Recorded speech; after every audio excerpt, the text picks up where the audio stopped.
Where's our other phone, Gizmo?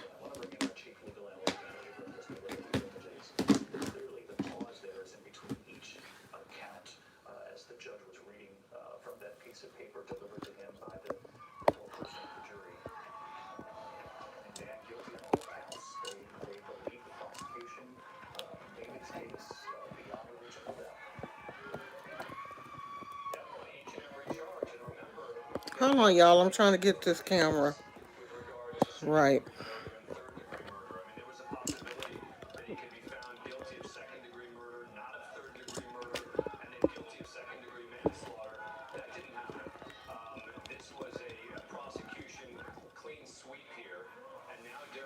Hold on, let me get my other camera so I can read the comments.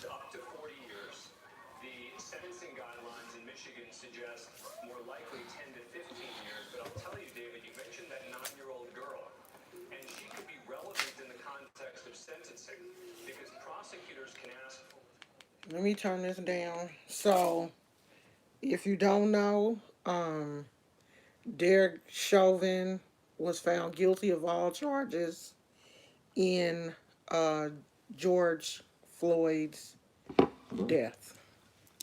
Like, we didn't know that. Like, we didn't see what happened.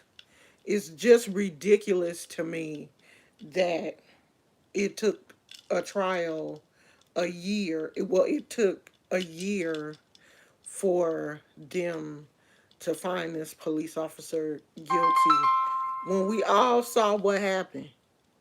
Everybody, the whole world saw this particular. Is this on my shirt? Yeah. The whole world saw this particular incident. Everybody saw it. I mean, I think that George Floyd's death really changed the pulse of everybody. Like George Floyd's death really, really, had a major impact on the world. This situation has, I think set something in movement that we truly needed.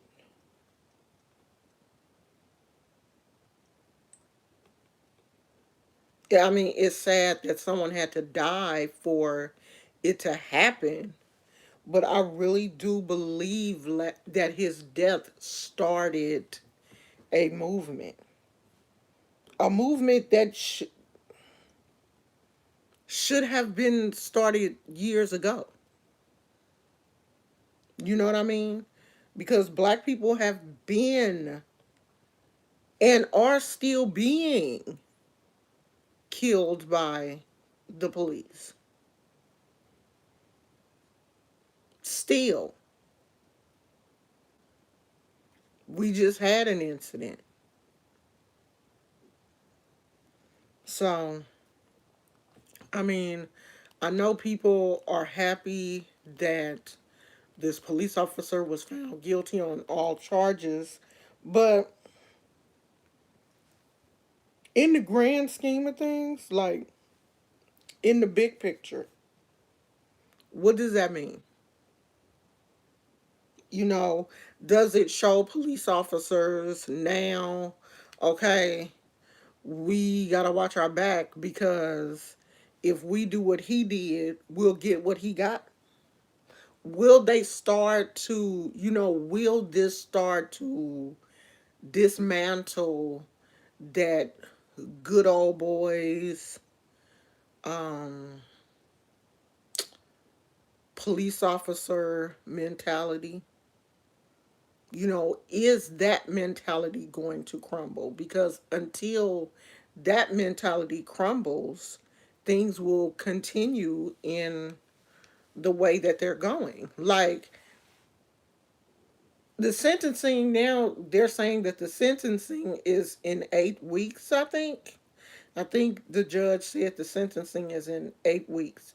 So he was remanded, his bail was revoked, and he was remanded to jail. So he is finally in jail. He should have been in jail. So he going to jail now, today. He should have been in jail. George Floyd, George Floyd has been in the ground. He should have been in jail. George been in the ground a year. Chauvin should have been in jail a year. So, I look at, yeah, I'm glad he's in jail. I'm glad, that he got that he was found guilty. But does that change anything? Because it don't change anything for George's family. His family is still, George still gone.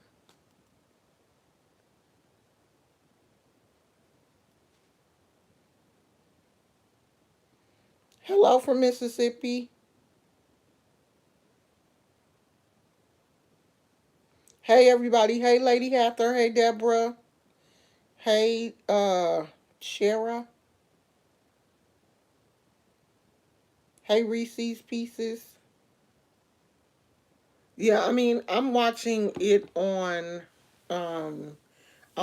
NBC's broadcast, and you know, I just have mixed feelings about this whole thing. I'm 54 years old. Maybe I see this differently than other people. It's good to see more white people out supporting this movement.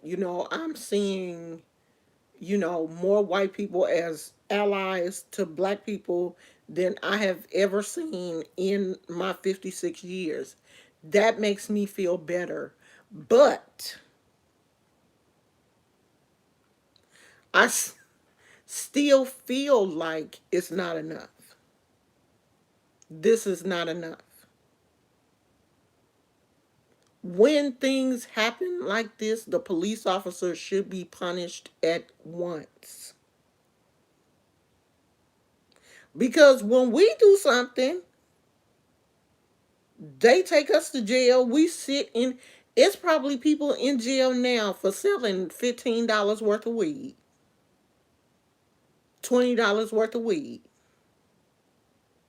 And you got a white person that can kill somebody and bail out of jail and be at home kicking it, eating steak and lobster and having a good time, but we get punished. You kill somebody. You kill somebody and you went home. You was still getting your pay. I'm pretty sure y'all still living in a nice house, in a nice neighborhood. I mean, I'm really happy that he was found guilty, but like, in the grand scheme of things, what does this mean? What does it mean? Because we still got this other white female cop that just killed somebody.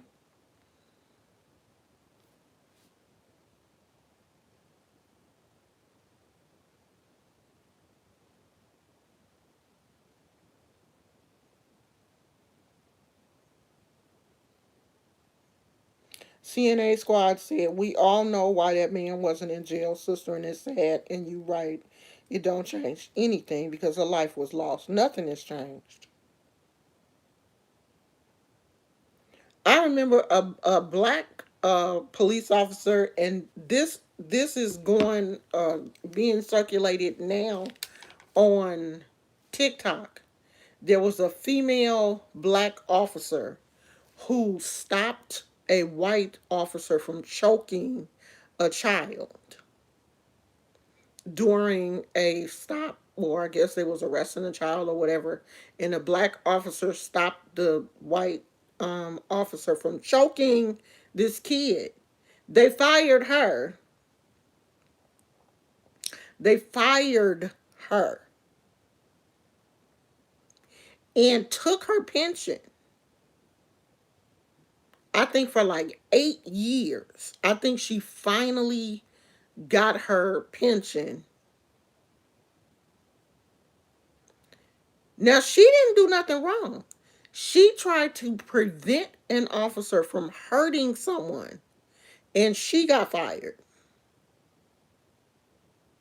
And then there was a black officer, a black male officer, that killed a white woman. He was immediately arrested and thrown in jail.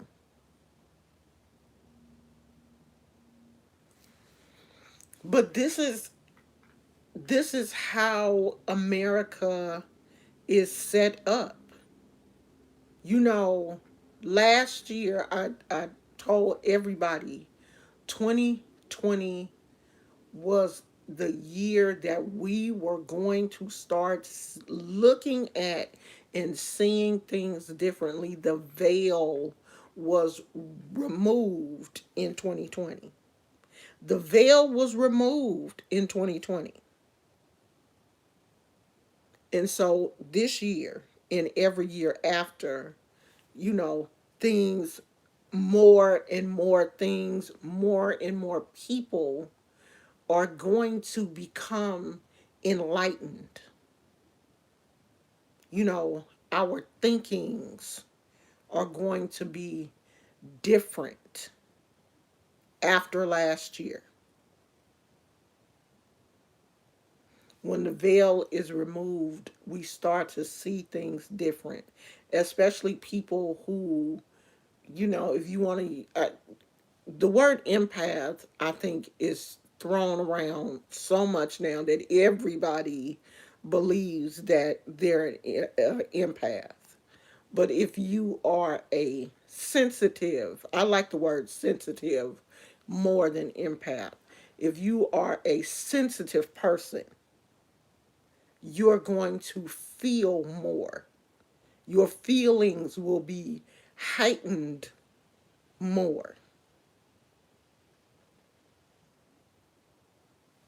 You'll be able to see things differently, see things more clear, question things that you may not have questioned before.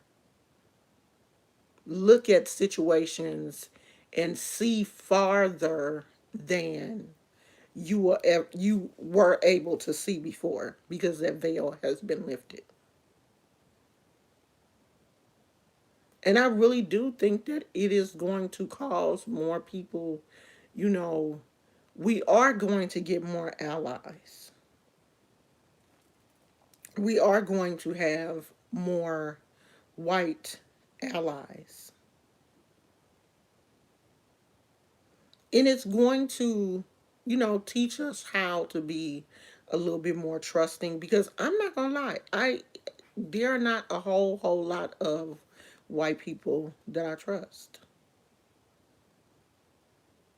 I don't really I can't really say that I have any white friends. There are no white people in. Okay, I take that back. But that's not a friend.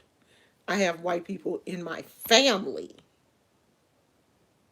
That's different because they are either blood related to me. My grandson, who is mixed, his mother is Caucasian. I consider her and her family my family. We are a blended family. So I'm not talking about them. I'm talking white people that, you know, I'm not family with. I don't have any white friends. There are no white people in my inner circle. None. Not one.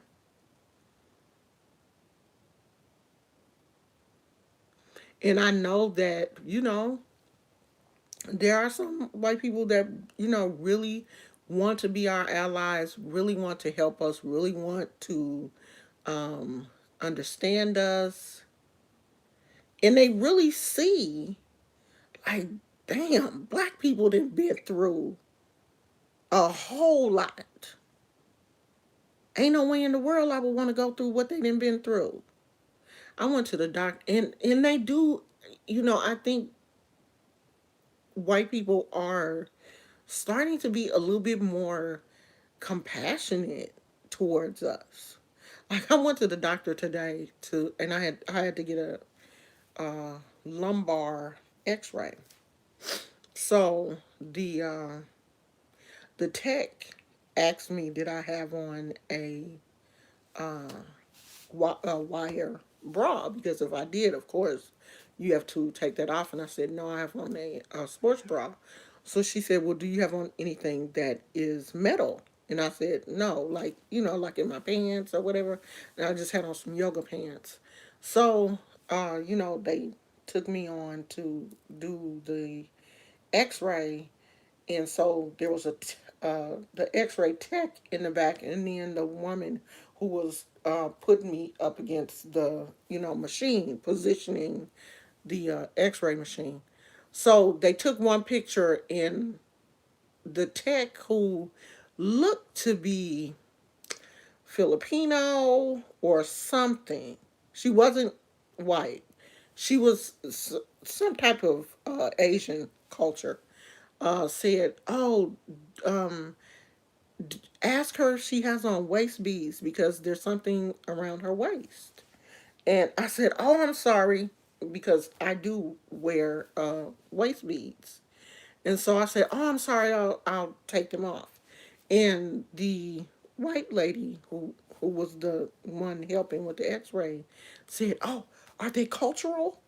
And I said, "Yeah, they are." She said, "Well, you don't have to remove them. You don't have." I said, "No, I can remove them for the X-ray. I just don't want anyone to touch them." And she said, um, she said, "Well, do you mind? I'm not trying to be disrespectful in any way. Can I see them?" And I was like, "Oh, yeah, you can see them." She said, "Yeah, I heard that some women do wear waist beads. I heard that they were, cultural, and I'm trying to be very." I said, "You are being very respectful." And I did really appreciate the fact that she was extremely respectful and extremely curious. You know what I mean? I know that all white people are not bad. And I'm not, you know, here to say that all white people are bad, all white police officers are bad, but it has just come to a point where we just scared of y'all. We don't know what y'all gonna do, especially the cops. We don't know what y'all gonna do, and we don't trust you. And when you get to a point where people don't trust you, that's like a scared cat or a scared dog. They'll do anything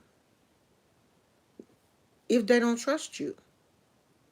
They will, whatever I got to do to get out this situation, that's what I'm going to do. And I think that's where black people are with police now. We will rather run away from you than, let you hem us up, because we feel like if you hem us up, you going to do something to us.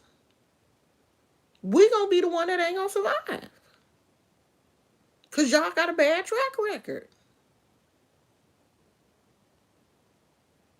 So, okay, we got one dirty cop off the street, but it's still a whole bunch of them in the barrel. That's like, one bad apple will contaminate an entire barrel of apples. There are barrels and barrels and barrels and barrels of bad police who feel like what Derek Chauvin did was either right or oh well. And we see that by the other police officers that just stood there and let it happen.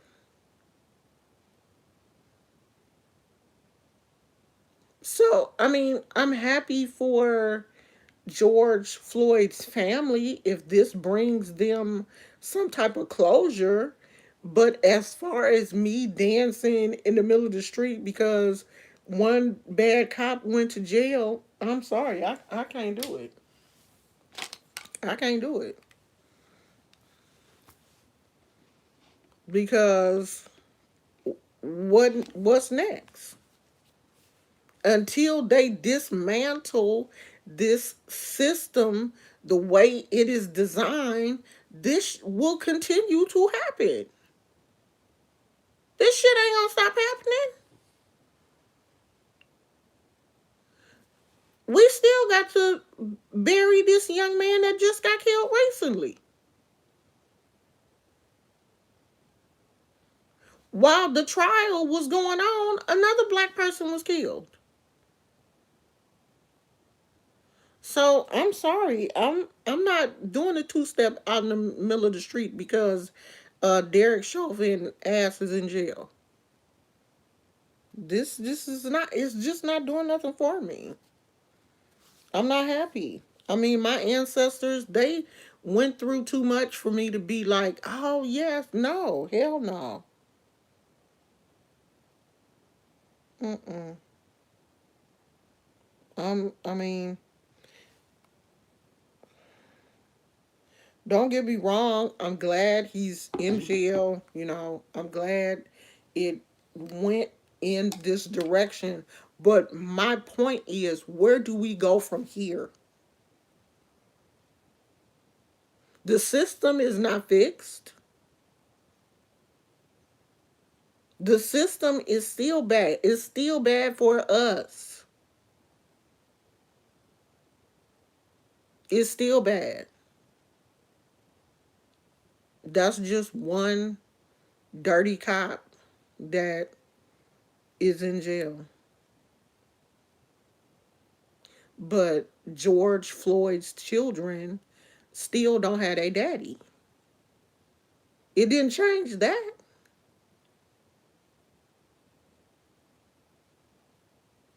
So, I don't know. People were waiting for the verdict. You know, why? Nothing's going to change. He went to jail. Okay. But the system is what needs to be changed. The way white police officers look at black people needs to be changed. The way society looks at black people needs to be changed. We are human. The in the trial, they said things about George Floyd because he was big, tried to make it seem like he was superhuman. And they've always did that with black people, tried to make it seem like we could endure so much more pain than white people. That's why we have always been experimented on by doctors, physicians, and everything, thinking that our bodies are so much different than, no, we are the same. George Floyd was not a superhero. He was a tall black man. He didn't have any more powers than any other man. And I have experienced that in the hospital where, doctors didn't want to give me the pain medicine that I deserved when I would tell them that I was in pain. Because it is in medical journals that black people can tolerate more pain than white people. Like we some kind of damn superheroes or something. And if we superheroes, then pay us. Give us some money for being super.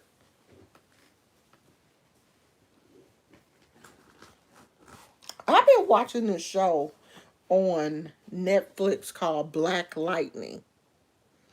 And it is a basically about a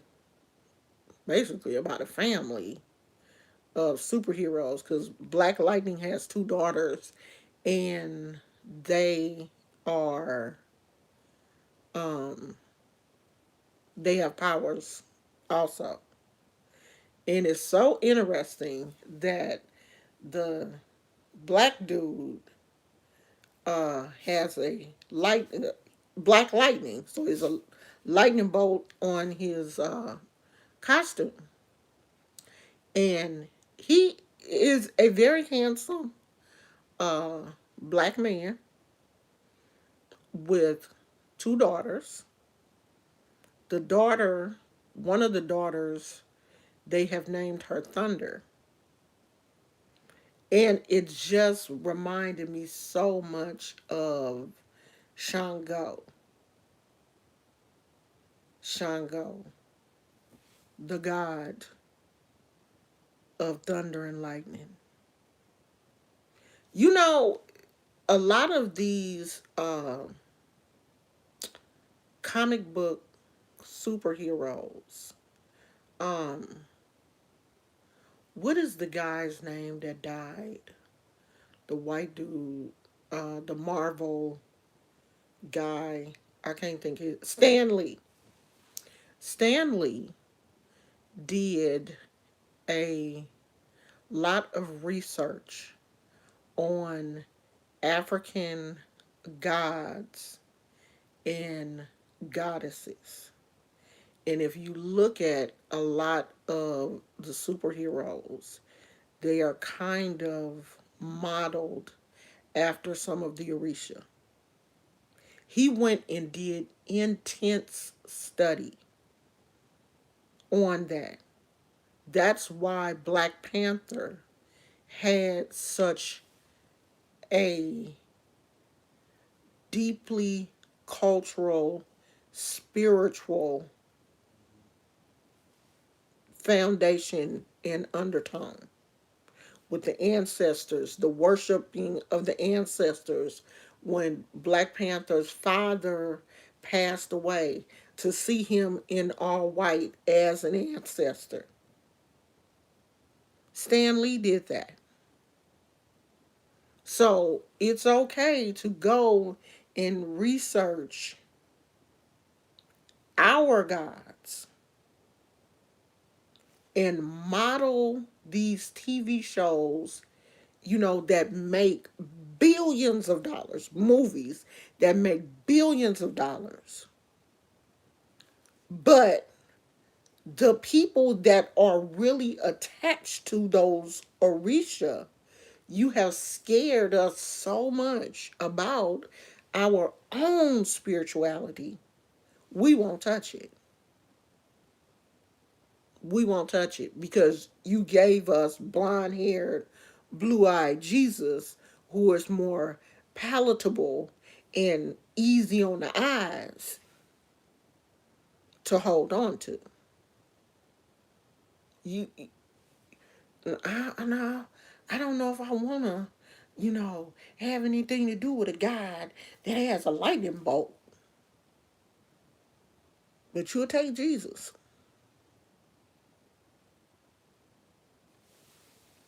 This world is interesting, but you have to open your mind up when you see things. Everything has a meaning. Everything. There's nothing that does not have some type of symbol or meaning behind it. Everything. And there's clues in everything. We see things, sometimes spirit would is trying so hard to get your attention. They will throw pennies. They will. You, Tina, is Tina here? Is Tina in here? Tina, just like Tina yesterday, I sent Tina a package, and when she got her package, she saw a yellow ladybug. Spirit is always speaking to us. They're always there. They're always sending us, little symbols, a little sticky note. Hey girl, I'm here. You know, like me seeing that lizard in my backyard, that lizard visiting me in my backyard, dreams that I have. Those are all spirit speaking. A friend of mine is having a hard time right now, with her daughter, and she had posted on Facebook, "Oh, I wish I could talk to my mother." And her mother is deceased. And I told her, clear your mind. Clear your mind before bed. Think about your mother and go to sleep. Let her come to you, and she will. Anytime I'm just really, really going through it and I need my mother, she shows up in a dream. She will show up. And sometimes she doesn't say anything. She will just smile. And I can just feel that intense love still. And it will make me feel better. Our ancestors are there. They are there to help us. They don't leave here and forget that we existed. Death is not the end, it's the beginning on a spiritual plane. So when they leave us, they don't just turn their back on us and be like, sucks to be them. No, they continue to love us. They continue to care about us.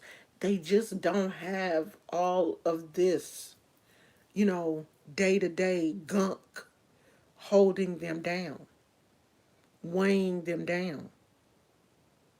If your mother had cancer or diabetes, or, she only had one leg, or legs were amputated, her kidneys, failed, she was on dialysis, or, whatever on earth, that's over. They don't have that. They don't have that to deal with anymore. So they can really concentrate on us. They don't have to deal with taking, their blood pressure medicine or going to dialysis or whatever. If my voice sounds funny, um, it is allergy season. I woke up this morning and my eyes were swollen. My my throat has been itching. I've been trying to like drink tea and lemon water and eat a lot of fresh fruit, strawberries and pineapple and stuff like that to try to combat these allergies, because it's been a little windy over here and the pollen is thick. Okay, allergy season is real. So if I sound funny, it's allergies. So I don't know. We just have to, don't get a false sense of security from this guilty verdict. Don't let this guilty verdict um, make you drop your guard, because ain't shit changed. It haven't. We this the same reality we was living in before this guilty verdict is the same reality we living in now. There was no more. Time didn't reverse itself. We still in 2021. And y'all can get mad at me if you want to, but I'm a realist. I'm gonna keep it real. I'm not. Ain't shit changed, y'all. He just went to jail. Okay, that's just one person, just one. And you know the rest of the police is out here mad. So that's probably gonna make them treat us even worse. Oh, oh, they done locked up Derek. Oh, and let me say this. So there is something, I know that this video is gonna get demonetized because it's, talking about race and race relations and all of that kind of stuff, and all of those type videos get demonetized by YouTube because there is no free speech on YouTube. Let me talk about this. There's something going around on TikTok that April the 24th, I think is this Saturday, is supposed to be National Rape Day. And so they are telling women to be careful, to not, um, you know, don't be alone that day. Make sure you're with, if you go out with your friends. If you're not with your friends, make sure you have something to protect yourself. You never know if this is some kind of sick joke, or it's really a bunch of crazy people out here, just like they thought that whole storm in the Capitol was a joke. They didn't think that people was really gonna do that, but people really did that. So just ladies, be careful this weekend. If you are, try not to be out by yourself. If you are out by yourself, make sure you have pepper spray, you have something to spray in somebody's eye. You step on, the top of a person's foot. You all aim for the eyes. You try to gouge their eyes out. You of course aim for the testicles, the stomach. You always hit a person in their, weak area, which is the abdomen and, of course, the testicles. If you step on the top of the foot real hard, you can kick the knee, the shin. Any of those places are extremely painful and will cause the person to buckle over and maybe give you a chance to run. If you have a weapon, don't just, no, stick it in there, turn it. Women, if you're going to be out at night, you have to learn how to take care of yourself. Okay? When you out at night, it's not about being, cutesy and high heels late at night by yourself, because it is some crazy people out here. Walk with confidence. When you're alone, walk with confidence. Don't be on your cell phone when you're out late at night. Unless you're, showing somebody where you are. Don't just be like, yeah, girl, whoa, whoa, whoa. No, because you want to be able to see and hear everything that is going on around you. Keep your keys in your hand. Hold your keys like this when you're walking to your car. Trust nobody. Okay? Nobody. If you by yourself, everybody is a threat. I want y'all to be careful this weekend because we don't know if this is real. We don't know if this is somebody's sick joke, but it is going around TikTok and I've seen it multiple times.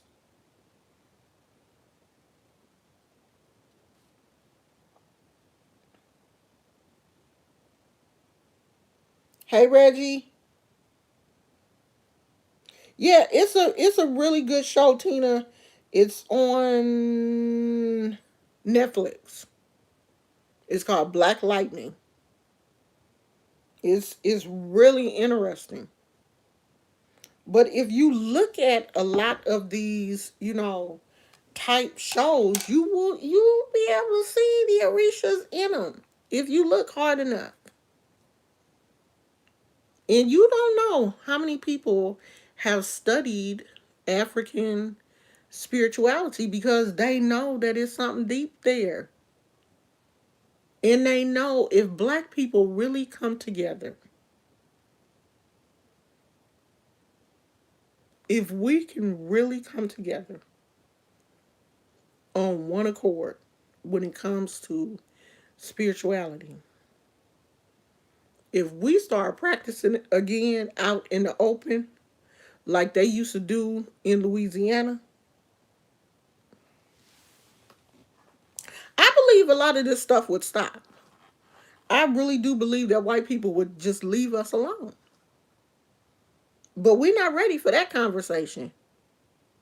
We're not ready to be out in the streets in all white, really wearing the colors of the Orishas and dancing and catching the Holy Ghost for real. We want to catch the cute Holy Ghost.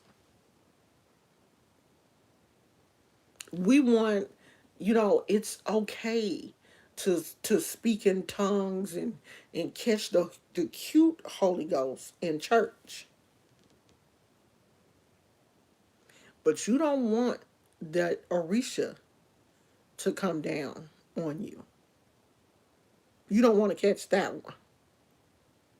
That's the one you're scared of.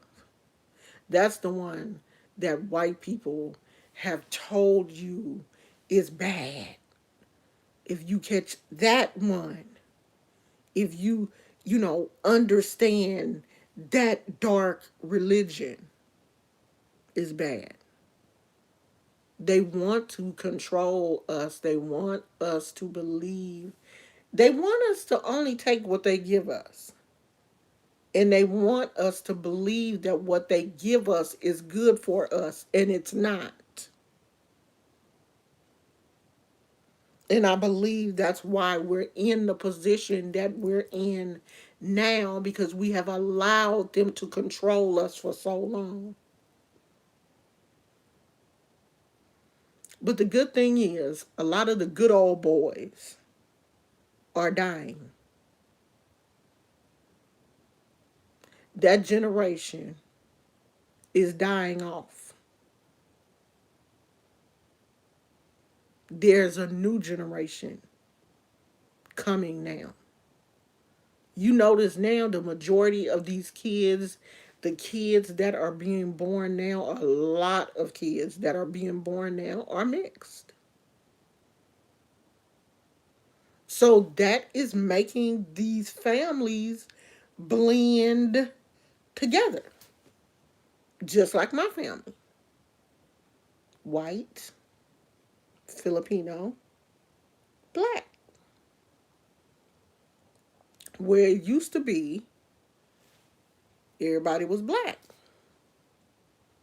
When I went to high school, it was only one white family.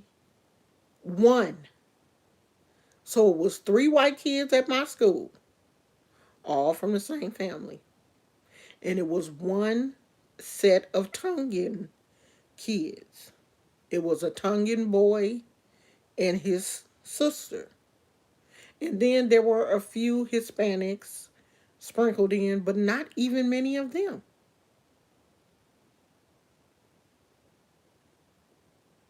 But now a lot of the schools, the children are mixed. There are a lot of mixed children. There are a lot of Asian children. There are a lot of Hispanic children. So these kids are growing up totally different than the way we grew up. Like my mama didn't go to school with no white kids. None.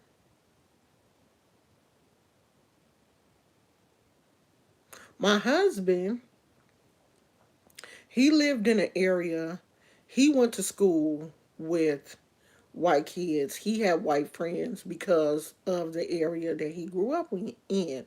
We grew up totally different. My husband's high school, when I looked through his high school yearbook, it seemed like it was more white kids in at his high school than it was black. And that's in the area that we live in now. My husband does not live that far from his childhood home. So he doesn't live that far from where he went to high school. So there are a lot, of um, Caucasian and Asian people in this area. We grew up totally different.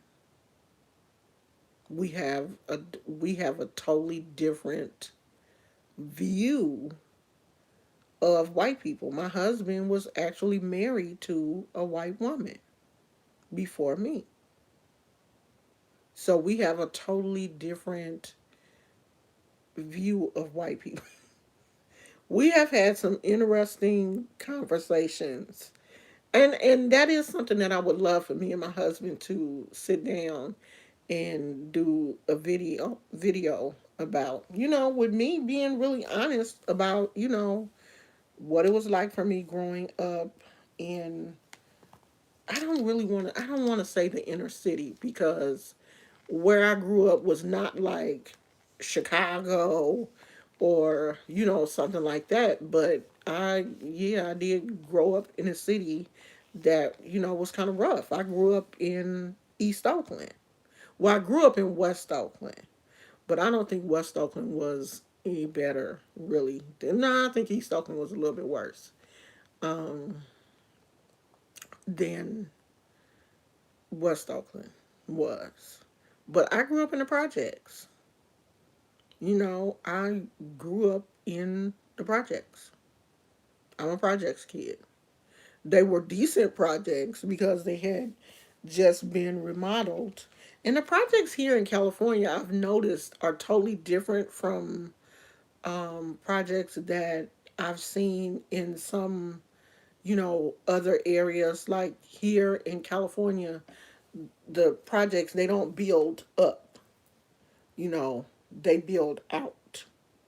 We have, I guess, more, land to build out. So the projects are normally no more than 2 or 3 stories, and from what I've seen, like projects in other areas, like, New York and Chicago and, stuff like that, they don't have, they have some, but not like that. Not on a larger scale like they do in New York and stuff. Not here in this part of California. So I grew up in the projects. Was living in the projects when the crack epidemic first hit. I had no idea what was going on because I was a church kid. I went to church. My mom basically kept me in the house all the time. So, a lot of stuff that was going on, like my friends would tell me about, but I didn't get a chance to see that stuff because my mother had a very, very tight rein on me, and I'm glad she did. Because, a lot of the girls whose parents didn't have a tight rein on them, were pregnant and dating drug dealers and all of that kind of stuff. So, um, I'm not going to complain about the life that I lived. Tina said, not the foaming at the mouth, Holy Ghost. Right. That's the Holy Ghost they want you to have, though. They want you to have that foaming at the mouth, speaking in tongue, that cutesy Holy Ghost. But they don't want you to be outside, singing songs through the Orisha and making altars for your ancestors. They don't want you to do that. Keep that in your house. Don't be out here doing all that. So, I'm going to go back and finish doing my jewelry because I am working on some other things. I mean, the one thing that I am glad of is that, he was guilty and, you know, there will be no civil unrest. People can accept this guilty verdict and hopefully move on tonight and rest and stuff because, people were already out. They were like, um, probably ready to do some damage. I mean, I'm really glad that that didn't happen, because I didn't want to see anybody else get hurt. Because, we know how things are. We know how this kind of stuff can escalate from something, and then we got another bad situation. So I'm glad that that didn't happen. But I'm still not happy. I mean, I'm happy for the family. I'm, happy that he's guilty. But it's just so many things in America that have to change before we can get comfortable.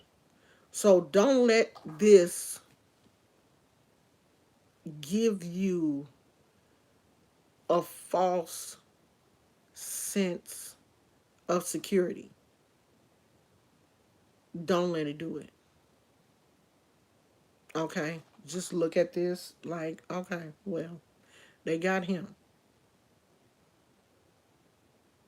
But it's still a whole bunch of Derek Chauvins still out there.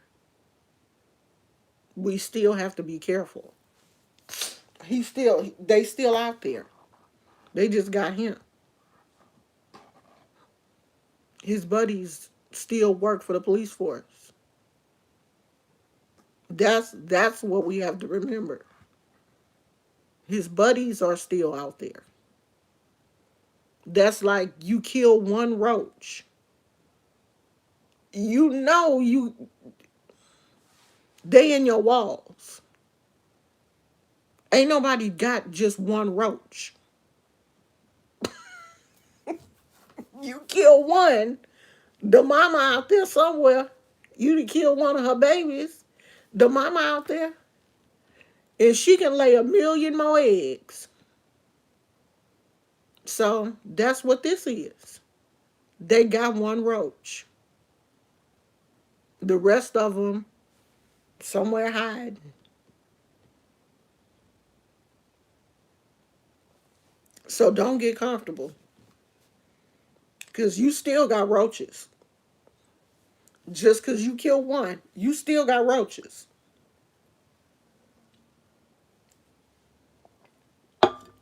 Open them walls. Open them cabinets. You still got roaches. You just killed one roach. So we got one roach. But we still got roaches. So until we get them all,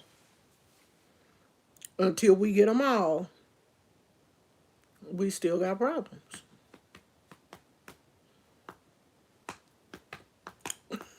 We got one roach.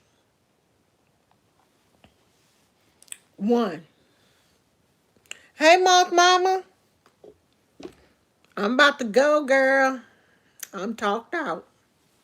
I done talked Gizmo to sleep. Gizmo done curled up. He was like, God, I wish she would shut up. She talks so much. Doggy, I wish she'd shut her mouth. Girl, you done missed it all. I was just talking about Derek Chauvin. They found him guilty. And I mean, I'm I knew they was gonna find him guilty. You know, I had a feeling that they were gonna find him guilty. So that I wasn't even really tripping off of that. I wasn't really like worried about that, you know.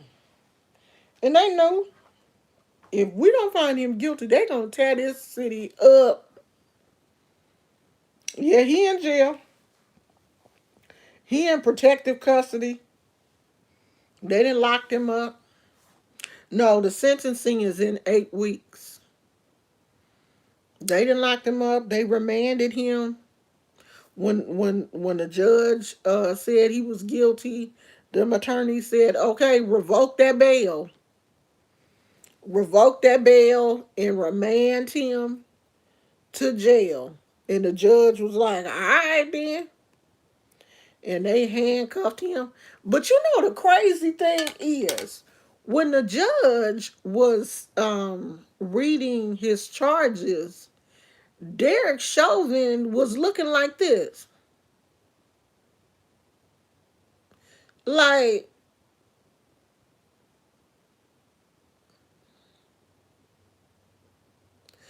like, I'm one of y'all. What is y'all doing? Like he really looked like he was confused. That's because they probably had told him, "We gonna get you off. Don't worry about nothing. Don't worry about nothing. We gonna get you off. You ain't did nothing but kill somebody black." I mean, he when the judge was reading them charges, he was looking like, did they say guilty? Did, I know they said. Hold on, they said guilty. Did they say guilty? His brain was probably saying, "I know they ain't saying you guilty, bruh. Bruh, we going to jail." Like, I know his brain probably tried to blow up. Like, oh my God, bruh, they said you guilty. You guilty. You been guilty. And the only reason why they didn't lock you up is because you're white. You had been black, your ass would have been in jail the day this happened. So take your guilty ass on to jail. Bye. Bye, boo boo. Bye, guilty. Bye. But you know what makes me mad is they will protect him. Now, see, if that was anybody else, they just throw their ass out in population. But see, they gonna protect him because they know if they don't, he gonna get his ass beat. But he'll be protected. Even when he's sentenced, they're gonna move him to, they're not gonna let him stay there. They're gonna move him to another area. Stop protecting these people. That's why they do the shit they do. Yeah, put him in general population and let the boys take care of him. Now the taxpayers gotta pay for him to be in jail for God knows how long.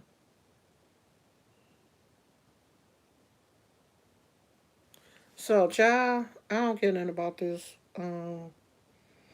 If the only thing that I care about is if this makes the family feel better, to see him in jail, then I'm happy for them. But if you look at the big picture, it does absolutely nothing for me.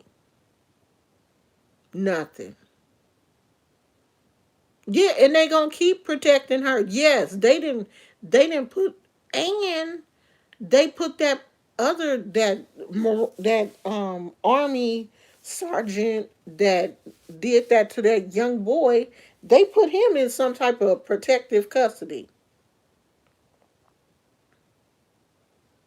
So yeah, anytime a white person does something, like this, or something big, of course they're gonna get protected. I'm pretty sure they got that white police. Is she still in jail, or did she bail out? I'm pretty sure if she's still in jail, they protecting her. And if she done bailed out, I'm pretty sure they protected her. But wait a minute. Okay. This is totally off the subject. I saw a GoFundMe. I saw a GoFundMe for a young, she looked young. She looked like she was in her 20s. African American young lady who set up a GoFundMe because she got one of them PPP. Is it PPE or PPP? PPE loans. She got one of them loans, that you supposed to get if you got a small business or whatever. She got one of them loans, honey, and they found out she ain't had no business, and now they talking about if she don't pay that $20,000 back, they're gonna put her butt in jail. So she got to go fund. She got to go fund me, and I'm not laughing. I'm not laughing at her per se, because if you if you really look at the grand scheme of things, like you look at the big picture, black people be out here scheming because we have always got the fucking short end of the stick. Always. In everything. If you look up redlining, how black people were treated, how black people ended up in the projects and away from, um, you know, the nicer homed community. Look up redlining. Look up how that shit started, how they started putting black people in the projects away from white people, and white people not wanting to, live around us. So when black people do stuff like that, when they out here hustling and trying to get money, I can't fault them. It's wrong, but I can't fault you for doing it because we so far behind. Shit, if we didn't have to always be, you know, hustling and trying to get money and try to do things right, and we still can't. We try to go to college to get an education, it's still hard to get a job. Like, yeah, we're gonna do what we have to do. White people do it all the time. They got Wall Street. They out here making dirty money, making millions, and we get the scraps. Black people get tired of that. I mean, I feel bad for this young lady. Certain things you can't do. You can't mess with no federal money unless you want to do some federal time. But I understand why we do these things. I do. And it was when I saw the GoFundMe, she was like, um, I can't leave my kids. I got 3 kids. Please help me because I don't want to go to jail. And that kind of shit is real. That's real. She probably took that money and updated her kids' bedroom. Probably bought her a car. Ain't no telling.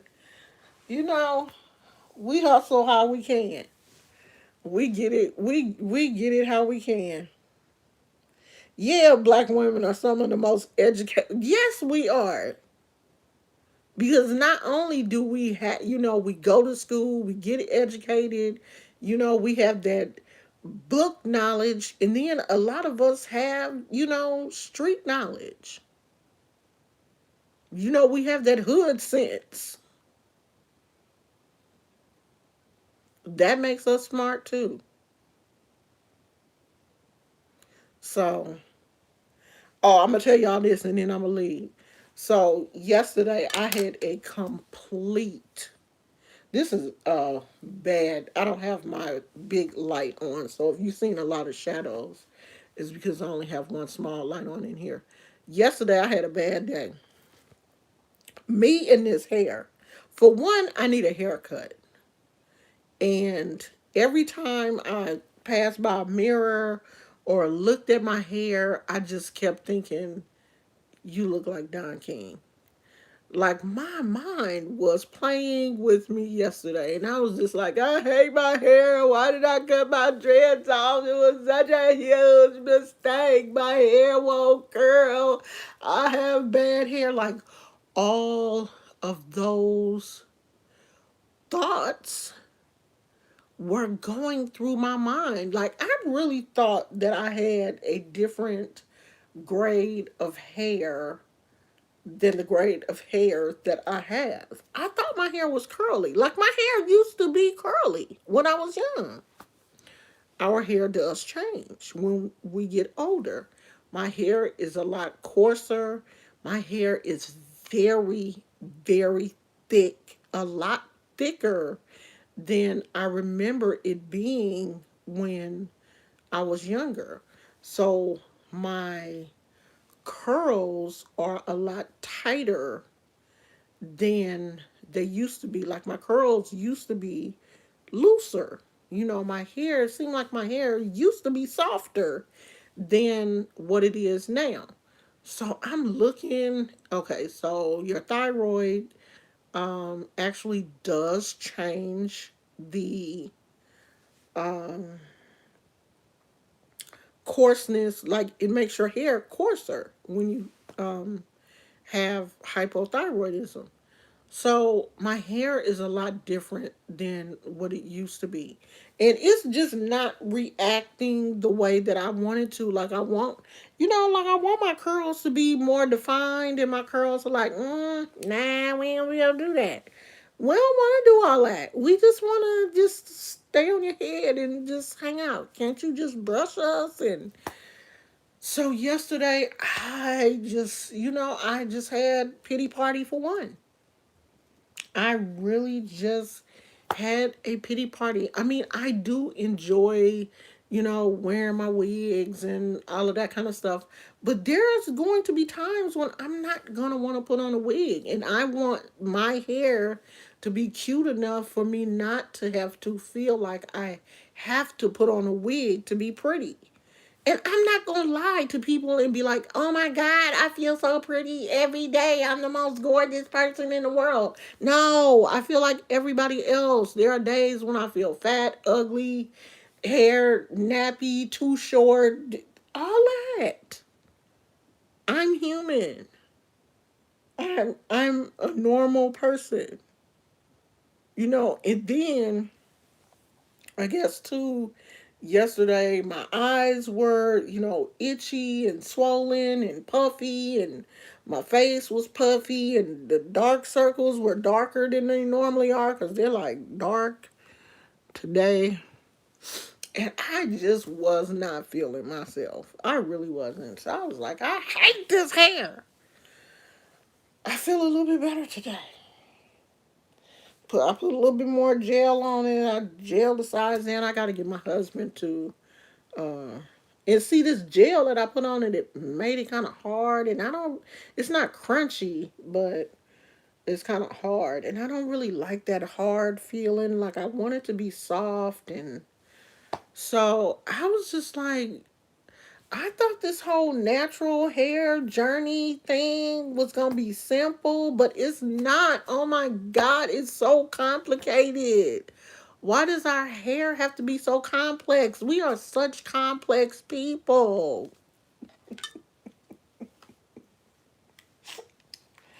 So, I don't know, y'all. Me and my complicated hair, child. No, I don't want to do a texturizer. I mean, I want to keep my hair natural. I don't want to put a chemical on it to make it do what I want it to do. I want it to do that naturally. I want my own hair to be like curly girl hair. And I don't have curly girl hair. I have this. So I just have to deal with this. This is what I got. And then I got this big gray patch right here. I mean, it's gray all over, but it's just like, oh, I don't know what to do with it. I'm just gonna have to learn how to love it. I am. I'm gonna have to learn how to love it as much as I loved my dreads, and I just haven't got there yet. I'm not gonna lie, I just don't love it yet. There are days when I like it, but I don't love it. And yesterday yesterday was the first time that I was like, I don't like my hair. Why did I do this? Yesterday was like the first time that I was just like, I don't like it. This was a mistake. But, my family likes it. My husband likes it. Of course, he would never be like, oh, I wish you hadn't cut your, he would never do that. Um, so I'm just going to have to learn to like it. I mean, learn to love it. I already like it, but I'm going to have to learn to love it. Thank you, Naya. I mean, it's cute. It's cute, but yesterday it just wasn't giving me everything it was supposed to have gave. It just wasn't. I don't know. But you know what? I have way too many cute accessories. Like, I am an accessory girl. I have flower headbands, cat ears, just all kind of accessories to um make it cute. So I don't have no other choice. This is it. I might dye it, but I don't know. Yeah, I don't really want to. I don't want to reattach them. I don't want to. Yeah, I was thinking about getting braids when my hair grow out a little. Yeah, I did keep them. I have them. I have them in a bag, but I don't want to. I don't want to reattach them. I don't think. I really don't. Yeah, I'm just see, and it's not long enough in the back. I don't know if you can see that. I mean, somebody that can braid real good probably can braid that, but I ain't ready for that. I'm not even ready for um braids yet. So, I mean, this is just part of the process. And I had a feeling eventually those feelings were going to come up. I really did. So they did. They came up yesterday and I just like I had to deal with them. I mean, maybe when my hair gets a little bit longer, I will get some braids. But I want to love it. I want to, and I really thought like, okay, when I had dyed it purple and it was shorter, I loved it. I think it's this where it is now. Maybe it's just too long and I need to cut it. But, I was saying to myself, okay, I want to let it grow out. And it's that I want to let it grow out weird old looking stage that I'm going through. But I mean, I went through that when I had my dreads and they were real small and I didn't like them at first. When I first got my dreads, I had the same feeling like I had made a mistake. I didn't like them. They were short. They were funny looking. They was, sticking all up over my head. I didn't know what to do with them, but I stuck with it and I loved them. So I'm just going to have to deal with this and love it eventually. Yeah, see, that's the problem. That is what I did. I did get a leave-in conditioner. I got a leave-in conditioner that I have started using. So maybe that will soften the curl pattern a little bit and make it not look so tightly coiled, if that makes any sense. But that's just how my hair is. That's my I was trying to see if I can pull up one so y'all can see. Let me see if I can. Oh, he got one right here that you can see. That's just the type of hair that I have. It's just very tightly. The coils are just they there, but they just real tight coils. They ain't curls. They're coils. And that's just the grade of hair that I have. And my uh, granddaughter is mixed. She is Filipino and black. And, when I cut, this is the first time she's ever seen my hair because I've had dreads her whole life. So when I cut my hair and she saw what kind of hair I had, she was like, "Oh, so your hair not like mine?" I was like, "No, girl, you mixed. I'm black. I'm not mixed with nothing." Because, she has the complete curls, like very like you can just pick up a whole curl and it's, the spiral curls that go down. Mine are little teeny tiny coils, just a bunch of little teeny tiny coils all over my head. That's it. That's what I got. But I looked at some pictures of my mom, and my hair is very similar to hers. Mine is just thicker. Her hair was like mine, but hers seemed to be a little finer. And I don't have any pictures of my dad. Like the pictures that I have of my dad, his hair is short. So I couldn't really tell, what grade of hair or, what his hair really um, looked like. And both of like my oldest son, his hair is short. I can't really tell what his hair looks like because he keeps it really short. My youngest son and my oldest son has dreads. His hair is his hair has always been really thick. And I think his hair texture is probably similar to mine because I don't think his hair is like curly.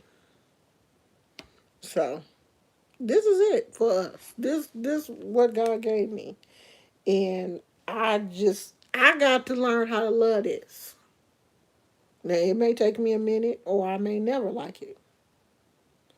Her hair is like Kingston's, but hers is super thick. Super thick. Her mama's hair Her mother, okay, so Amani's mom is Filipino and black. Her hair is wavy, straight. It's, I don't want to say, that Filipino hair, how their hair is kind of on the thicker side, but it's still straight. That's how her mom's hair is. So Amani's hair is thick, but it's curly.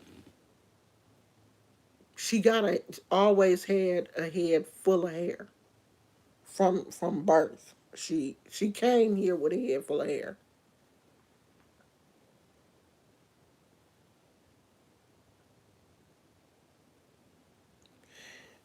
She said his hair is 3B and then 4A in the back. What is mine? 4C? Cause I think this 4C hair, ain't it? When your hair is thick and just coily like that, I think this 4C. Cause I thought I had like I thought I had decent hair. Child, my hair is like, girl, why you thought that? You got this thick hair. But the good thing is, I really thought that my hair was thinning. But it was the dreads pulling on my hair, thinning my hair out in spots. As soon as I cut them dreads out, my hair was like, thank you, Jesus. I didn't realize my hair was this thick. I really didn't. Until I cut them dreads. I cut them dreads and my hair thickened back up. Asian hair is hard to color and cut like dark straight hair. Well, that's how her hair is. It's dark. Well, hers is curly. It's not straight. She's got that real dark um, curly hair. So I don't know. I mean, I don't have no other choice but to deal with it because this is what God gave me. These is the genetics that my two parents decided to give me. So I don't have no other choice but to deal with it. Y'all, I think my driver's license should be coming in the mail soon because my husband got his yesterday and we went the same day. So hopefully I'll get mine this week. I'm so happy. I went to the doctor this morning by myself. I got up. I had told my husband yesterday, I said, oh, we got to go this weekend and get a key made because we only have one key for the navigator. So I had to tell my husband last night to leave the key out because I didn't want to wake him up to tell him that I was going to go to the lab to get my blood drawn. So I got up this morning, honey. I got dressed, put on got my little purse, and went to the lab by myself, drove to the lab.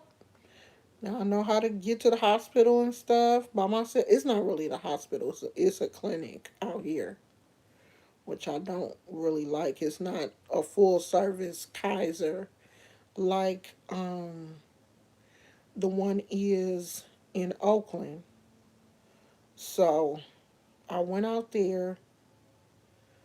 So is Moth Mama still here? Moth Mama, her you can't really tell in this picture. Let me see if I can blow this up a little bit. Her little boy probably got hair like my grandson. That's my grandson. And his mama is Caucasian. So we got a nice little blended family. But he has curly hair. Just, you know, just big, just curls. But you can tell he's got some, um, it's thick though. It's that thick, curly hair. Not real soft, curly, thick, curly hair. Well, one of his parents is black. And I'm not saying that to be racist. You know how mixed children, normally you can tell, you know, mixed kids' hair is normally different. It's very rare that you get a mixed child and their hair is like super duper straight because they get genes from the mama and the daddy. And if the daddy's hair is, like this, then the baby normally has a mixture of both parents because you got both of their genes. I was trying to see if I had a older picture in this phone of Amani's hair. I don't even see no pictures of her in here, especially of her with her hair down. This was during that phase when she was only wearing her hair in a ponytail. These are some old pictures, child. I got to pull some of my headbands. Hold on, Moth Mama. I got to go back to, I'm going to have to go back to YouTube to read your comment. I don't believe I don't have no pictures of money in here. They must be all in my iPhone. Because I don't see no pictures of her.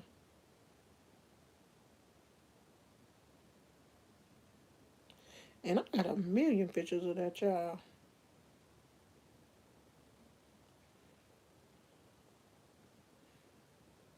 Oh, here's one with her hair down.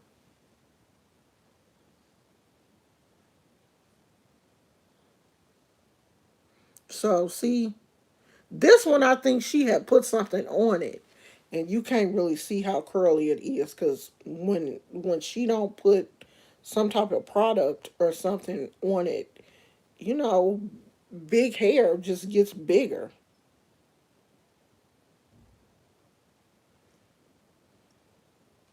But if y'all look on my Instagram, you'll see some pictures. I can't get on my Instagram. Instagram wouldn't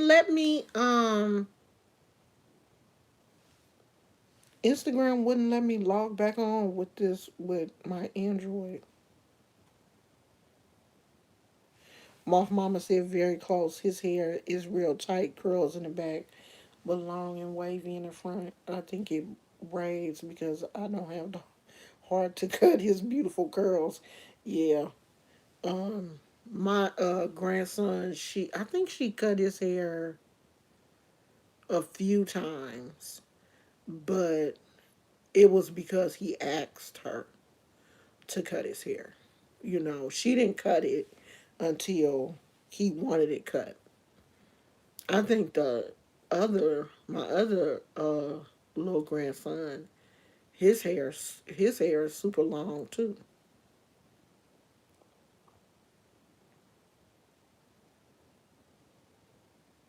Yeah, when she put product in it, you know how it gets straighter. But if she don't have nothing in that hair will get big. I mean, she's a pretty girl. So, we watching her. I'll be telling her all the time. I have my eyes on you. All on social media. If I wherever she, because you know how people are crazy, and all my grandkids, if like they post a picture or something, I'll be right there in the comments looking. Because if any, don't do it. These ain't the kids you want to mess with. I think my grandkids be like, don't say nothing because my grandma is crazy.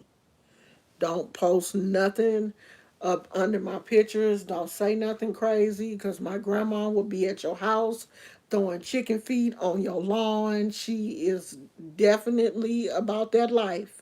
She will come up to the school with a bag of chicken feet and be throwing them at everybody. Don't mess with me. My grandmama crazy. I know they do. I know they do. Because they know. I don't play by my grandkids. I don't. I will lose my mind about them kids. I will throw all manner of animals on your front doorstep. When you leave the house for work, you'll have a whole pig head on top of your car. Don't ever think you're gonna mess with my grandkids. I don't have a problem going to the meat market, getting a whole pig head and putting it on top of your car with a note. I'm that crazy of a grandma. And I think my grandkids are like, don't put nothing. My grandma crazy. Especially Amani. She know. Oh yeah, my grandma, she be doing, she got all kind of stuff at her house. Don't mess with her.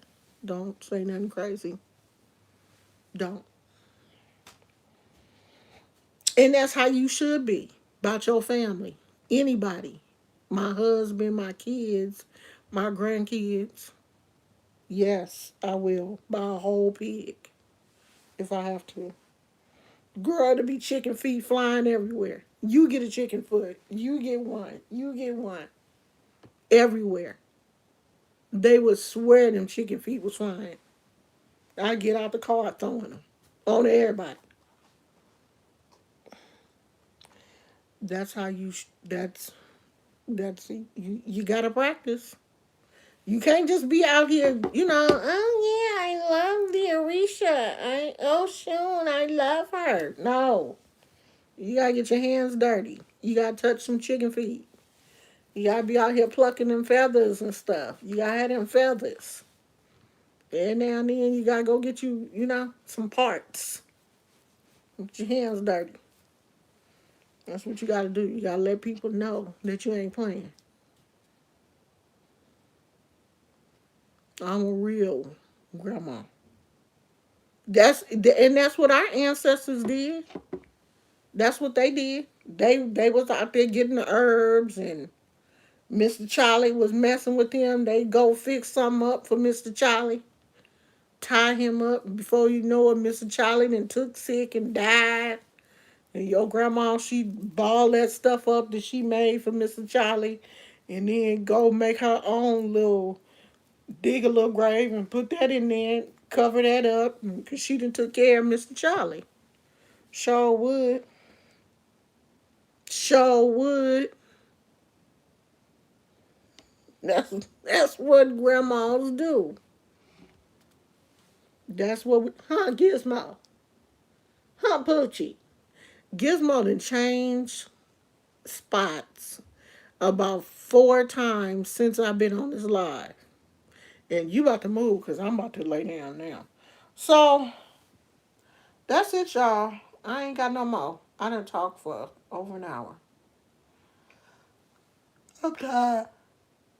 Okay, wait a minute. I'm gonna let Gizmo out and use the bathroom, and I I need to polish my toenails because they look a mess.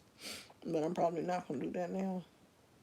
I love you guys, and um maybe I'll come back tomorrow If I don't, I don't. If I do, I do. I love you and everybody that got their packages from me. I hope you enjoy them. If you are a member of this channel and you have not given me your address, if you have not emailed me your address, then that means that you don't want your bracelet. And I think I have two left. I think I have two left. And if don't none of the members claim them, I am going to.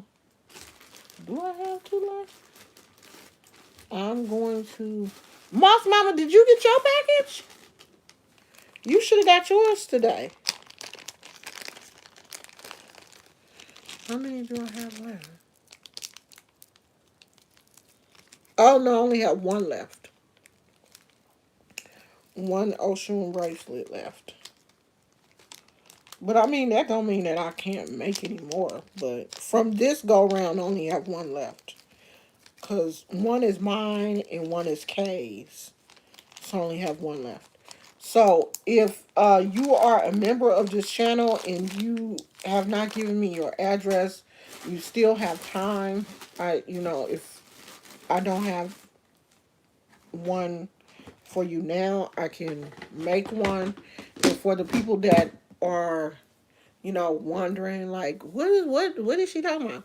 Okay, so there is a, part of the channel where you can become a member, and membership has its perks. Members will be able to, members get a reading a month from me, depending on what tier of membership you are at. And my gift to the members for this first go around was a Oshun bracelet. Some of the members got crystals, and all of these things are free, of course, because you are a member of the channel. We all have Oshun bracelets. Um, and then I threw in some extra goodies for people. I didn't see it in the mailbox yet. Oh, okay. Well, I think you were supposed to get it today. Um, so if you want to be a member and you want to receive one of the bracelets, then that's what you can do. Or if you don't want to be a member and you want one of the bracelets, then you can message me, and I think they're like $3 to mail. So you can pay for the shipping and give me a donation and I'll send you one. So that's how that's going to work. Okay? So I love you guys and I will see you soon. I love you. Bye.